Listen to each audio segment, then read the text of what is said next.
every single grade. And that's the story of the evolution of Wade. All right, graph the region enclosed by y equals e to the x, exponential growth with an e base, y equals 5, and x equals 0. Easy. All right, e to the x, e to the 0 is 1. So you must hit the coordinate 0, comma 1, right? Exponential growth, we all know what that looks like from even back in integrated 2. And then y equals 5. That would be 5 on the y-axis, a horizontal line. Permanently, y equals 5. Boy, did I miss that right there. We'll just color that in. And x equals 0, synonymous with the y-axis. Draw that down through here. And there is a region enclosed right there. That's your capital R, as they call it on the AP test. All right? Mission accomplished. Now, part B, set up an integral that calculates the volume when this region is rotated around the x-axis or revolved around the x-axis. Okay, here's 5. This is going to come out of the board, go around. Down at -5, there's kind of like a mirror image down here. This is optional. You don't have to draw this in the future, but kind of picture it today. So this bar comes out. This is kind of the ghost image, the reflection, and then see where this 1 is right here. So -1 is the reflection. Kind of picture like a curve here. This is not nearly to scale, but that thing turned upside down is supposed to be this. Okay, so can you picture the top corner to the bottom circle there? There's this gigantic circle as a base. Can you picture this one also going to this corner here? All right. And then there's this hollow thing in the middle. Can you kind of see that there? And what we normally do is we mark the axis of rotation, is what this is called. The axis of rotation is marked with a dotted line, kind of like an asymptote. So since the x-axis is the axis of rotation, you could put like a little dashed line right through the middle of it. Now, if you can visualize it, great. If some of you can't really see it, I can draw this off to the side. Here's the x-axis, okay? And then here's this shape where there's a circular base here. There's another circle here. So it almost wanted to be a cylinder, but then somebody drilled out this hollow place here in the middle. And then there's another little circle here. You see this gap from -1 to +1 right in here? Okay, as that rotates around, it's a circle of radius 1 or diameter 2 drilled out of the middle. So it's kind of like a speaker almost. I'll tell you what it's a lot like. If you've ever seen those cancer donation things at the mall, but they're not sideways, they're flat, and you put a quarter in and the quarter rolls all the way around and goes down through the tunnel. Okay, that's kind of what this is on the side, if you want to picture that. Now, if you still can't really picture it, I've got a surprise for you today, because I ordered one of these. There's a man in Texas who's really good with woodworking skills, right? And he makes wooden shapes. Well, he doesn't quite understand the calculus, but he understands woodworking. His wife is a calculus teacher, so she can't work with wood worth a hill of beans, as they say in the South. But you know what? She is very good at calculus. So they combine their efforts and they custom make these rotational shapes out of wood just for calculus teachers around America, and they ship them out from Texas. So I bought one for $100, and I can show you what this looks like in real life.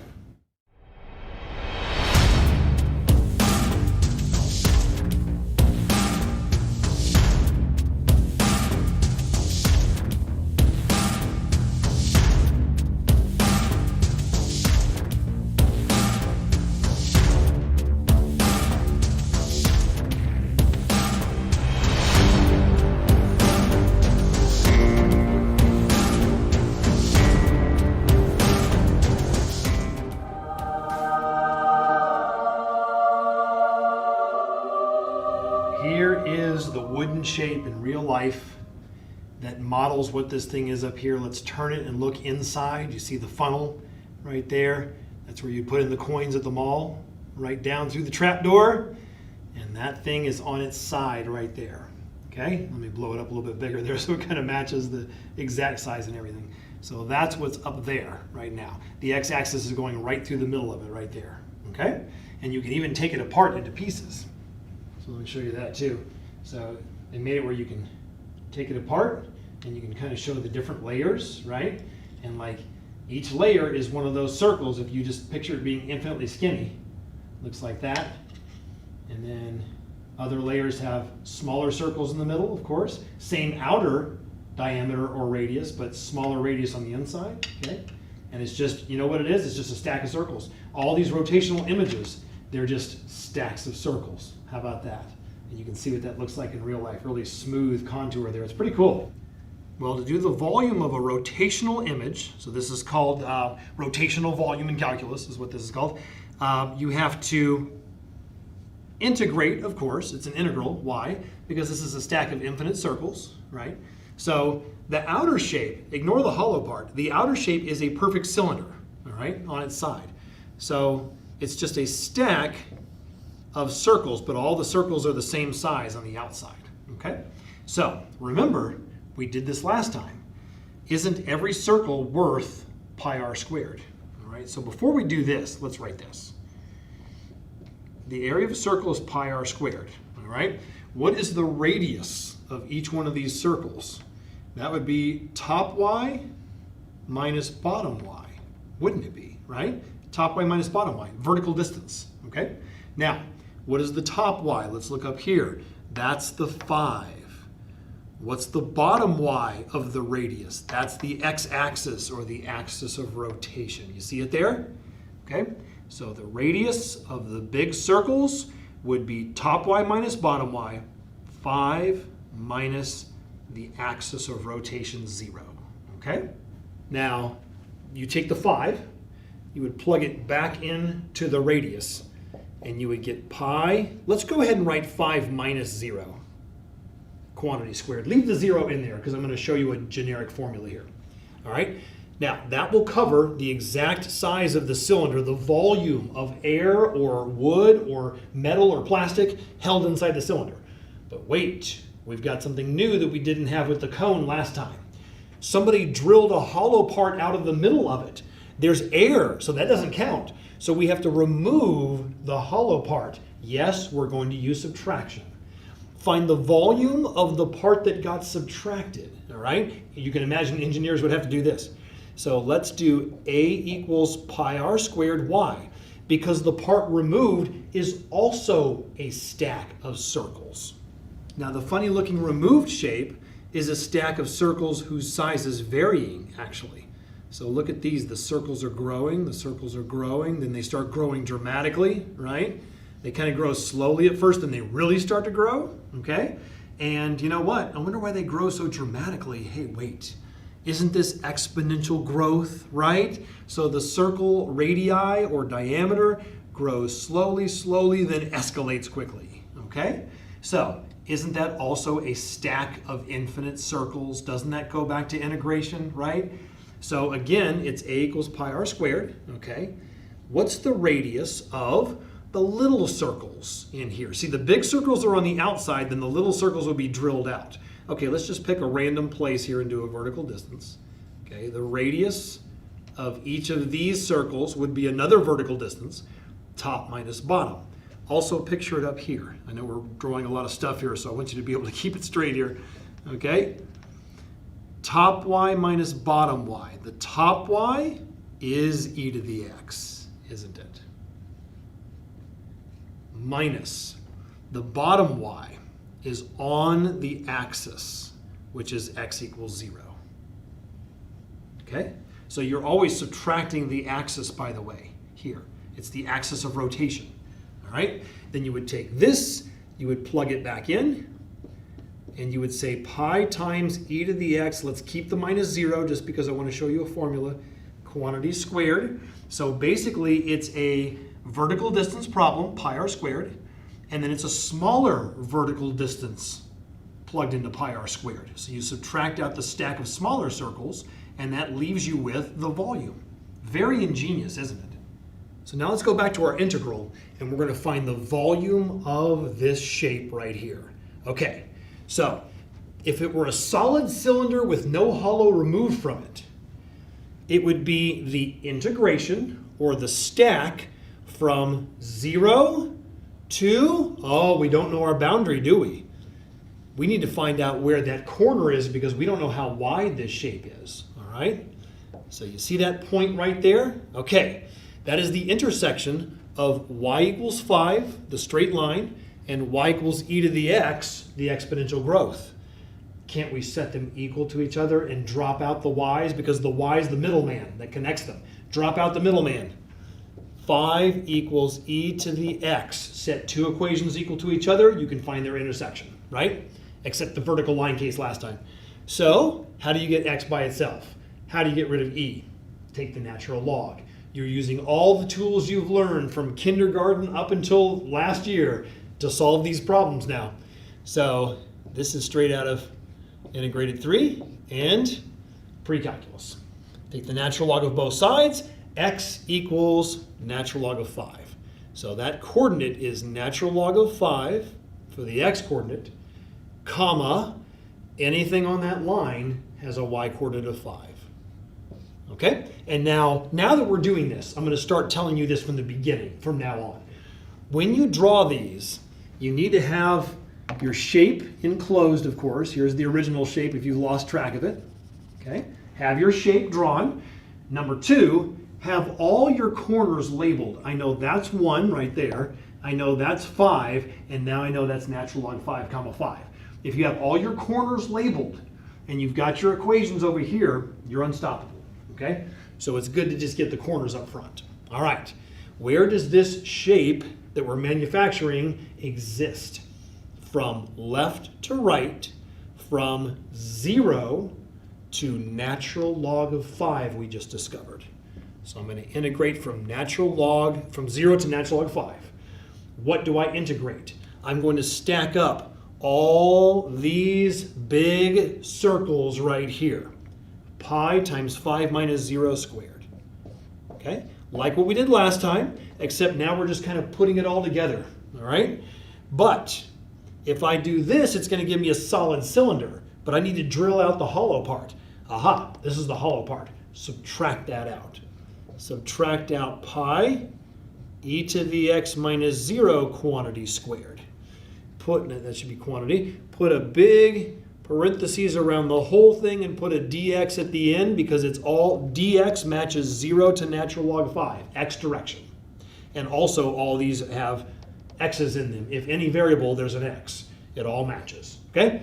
That's how you find the volume right there. Now, when you're doing these rotational volumes, it does not matter what the shape comes out looking like, and we'll have all kinds of variation. They will always be stacks of circles, no matter how odd they look, okay? If they're always stacks of circles, you will always have a pi which is built into every circular thing in the world, in both of these. So you know what we can do in the future? Factor the pi out to the front from the pi r squared, all right? And then you can write this as, let's keep the minus 0 for just one more step and then we'll drop it. And I factored out the pi and I still have this stuff, right? E to the x minus 0, dx, let's put a big parentheses around that whole thing, okay? And that gives you the whole cylinder minus the hollow part and gives you the leftover material, okay? Now, let's change marker colors. Before we go any farther, I do want to write this. I want to give you the general formula. I want to give you the formula that you're always going to use to do this stuff, okay? So, rotational volume is pi, goes on the bottom right there. There will always be a pi because of the pi r squareds. Integration from, how did we get 0 to natural log 5? Wasn't that left x to right x? Just like area, right? Left x to right x. The same stuff that Jean Darboux discovered, right? Number 111. Where did we get 5 minus 0? That was the big radius, right, of the big cylinder here. But where did we really get it? Wasn't 5 the upper y, the top y? And it was a vertical distance, right? It was top y minus bottom y. But think about this. The 5 is the top y minus the 0. The minus 0 actually came from the axis of rotation. It was the bottom y, but it was also the axis of rotation. So it's the top y minus the axis of rotation quantity squared. Why squared? Because it's pi r squared for the circle, right? Okay, now another way to think of this, so that you don't get confused with top y, bottom y, axes, there's all kinds of stuff happening now, okay? You can replace top y in your formula with the outer. Who's carving the outside of the shape? The 5 actually carves, and they actually have machines in engineering shops where there's something actually carving metal, okay, literally carving. So the 5 carves the outside. It's outer minus axis squared. You can also think of it as top y. I like outer better. What if there's some hollow stuff that's pure air that you shouldn't be calculating? You tell your boss, hey, it's going to cost us $5 million to make all these truck parts. And your boss is like, thanks for charging me for air. You shouldn't be calculating the cost of metal when there's nothing there, it's air. Subtract. Okay. Where did we get e to the x minus 0? E to the x was another top y minus bottom y, but let's think about this. Wasn't e to the x, wasn't the exponential growth curve carving the inside of the shape, the inner boundary, just like that piece of wood, right? That's called the outer. The e to the x is called the inner. So think of it as the inner boundary minus 0. Oh, that's the axis of rotation again. Okay? Minus axis, inner minus axis, quantity squared. Again, it's pi distributed to r squared. Big pi r squared minus little pi r squared. That's what this is. And then we put parentheses around the whole thing and put a dx at the end. So there's your volume formula for any rotational volume.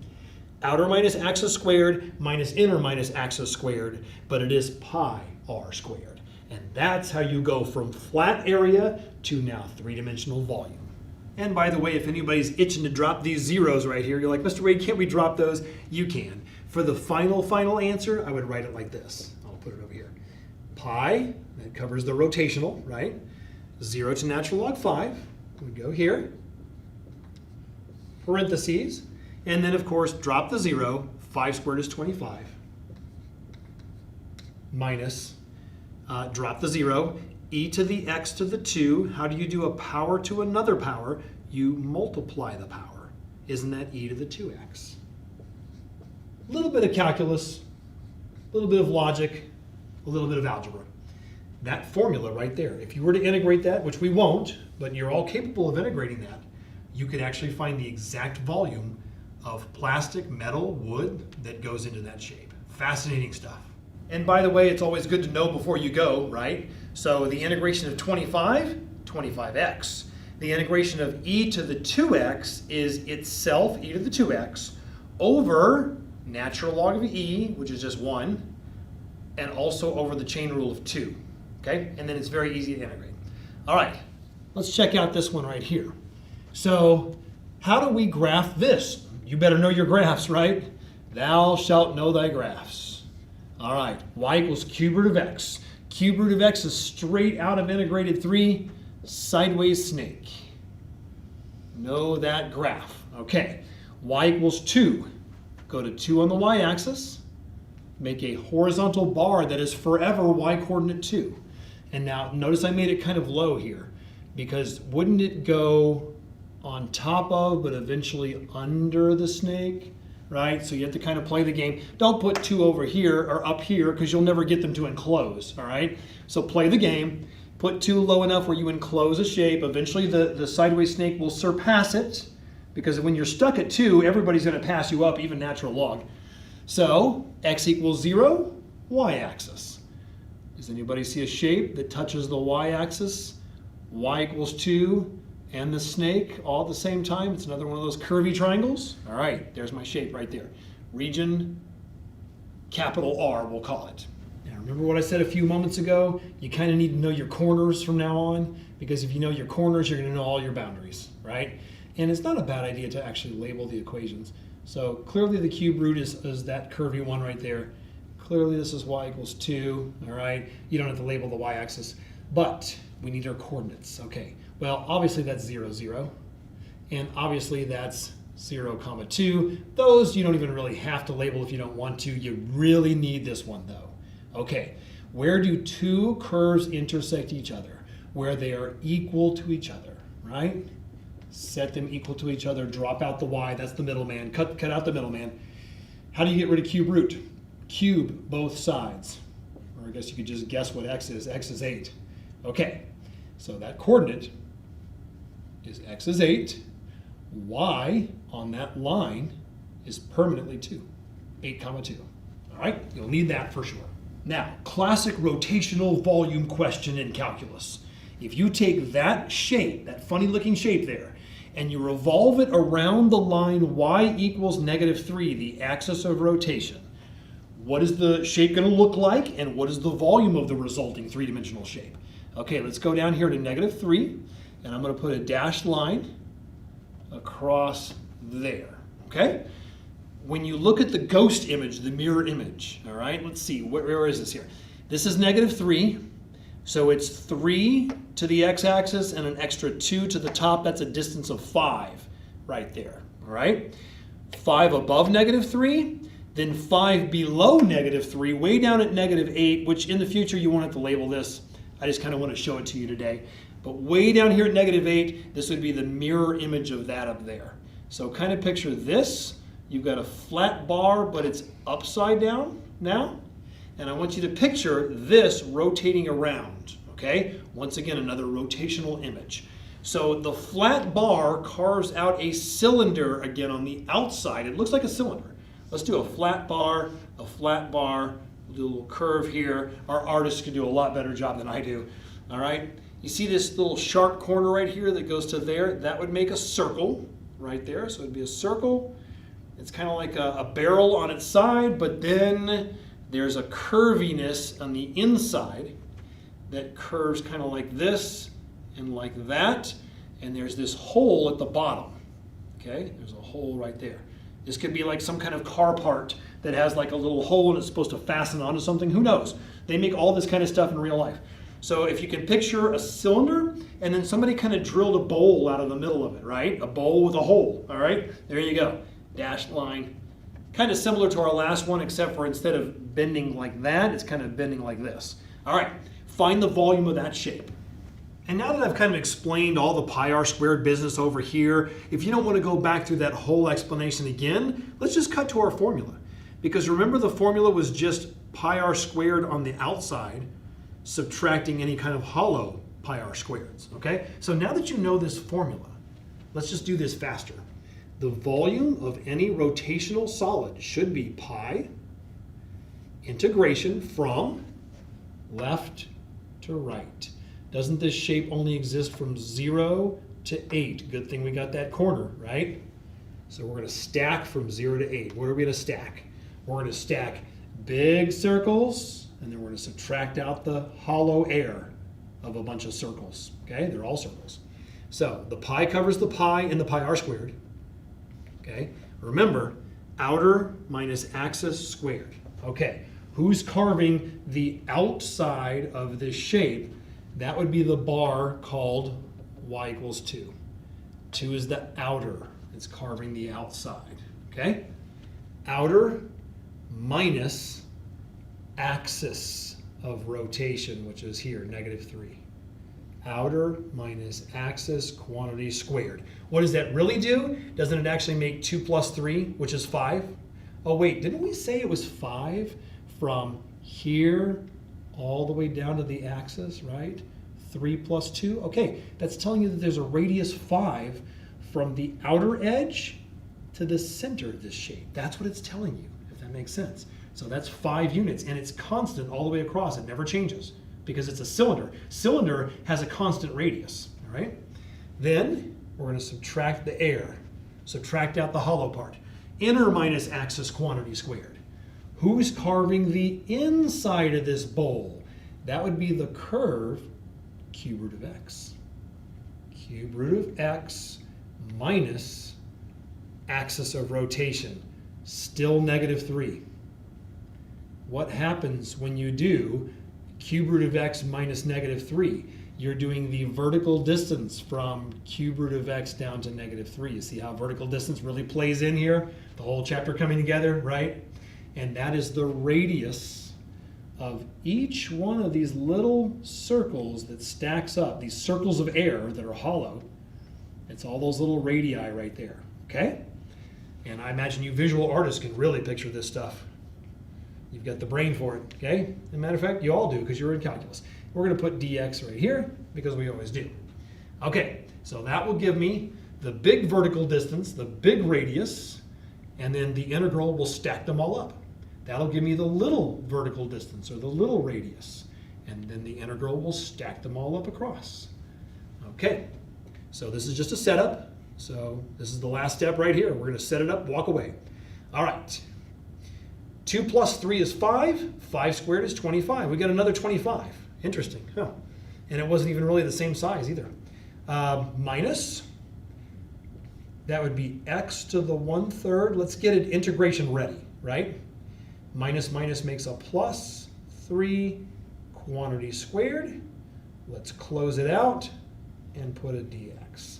And that's how you use the formula to set up volume. Now, I would not have you actually calculate this volume. You see this thing right here? This would be a pain to integrate. You have to do u substitution, but then again, u substitution is a dead end. So then you have to FOIL this with itself with the squared. You got to FOIL it and write it all out. And so, of course, I'm not going to ask you to do that, okay? But that would actually find the volume of that shape. Hold it now. I just said the same darn thing twice. Here's your axis of rotation, axis, all right? That's a horrible x-axis. Vertical axis of revelation, right? Revelation? It's revolution, dummy. That would have been inner minus axis 0, okay? Or squared, not 0. It's so late tonight. And this would be a great bonus for the test 5. What are we on, 5, 6? What the heck chapter is this?